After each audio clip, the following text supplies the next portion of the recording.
Media మిత్రులకు నమస్కారం. United joint action committee Anantapuram తరపున ఈరోజు ఈ మీడియా సమావేశం ఏర్పాటు చేయడం జరిగింది. అందరికీ తెలిసిన విషయమే, ఈ నెల 11వ తారీఖున ఆజాద్ నగర్కి చెందిన నూర్ సూసైడ్ అటెంప్ట్ చేసినాడు. దానికి రీజను యావత్ అనంతపురంలో ప్రతి ఒక్కరికి తెలుసు. ఈ మధ్యకాలంలో ఇఫ్తార్ని కూడా రాజకీయం చేయొచ్చని ఇప్పుడే తెలుస్తుంది. ఇఫ్తార్లో కూడా రాజకీయం, ఇఫ్తార్ని కూడా రాజకీయం చేయడం. వాళ్ళు ఏ పార్టీకి చెందిన వాళ్ళు అనేది మాకు ముఖ్యం కాదు.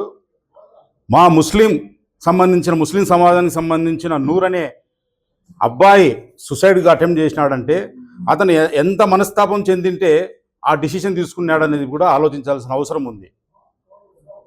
ఈ అనంతపురం పట్టణంలో ఈ మధ్యకాలంలో ప్రత్యేకంగా ఈ కూటమి ప్రభుత్వం వచ్చిన తర్వాతనే అనేక మార్లు ఈ అనంతపురం పట్టణంలోనే ముస్లింస్లపైన దాడులు జరిగినాయి.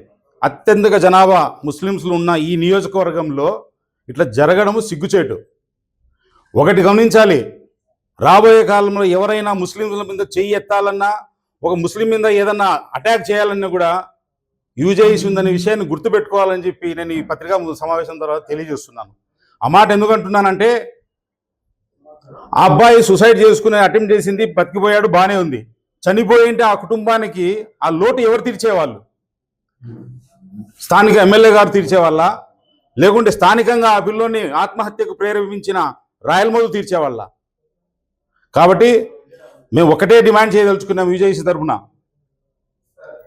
ఖచ్చితంగా ఆ అబ్బాయికి ఆ పరిస్థితి కల్పించిన స్థానికంగా ఉండే టీడీపీ నాయకుడు కార్పొరేటర్ భర్త రాయలమోదు మీద డెఫినెట్లీ యాక్షన్ తీసుకోవాలి పోలీసు శాఖ వాళ్ళు.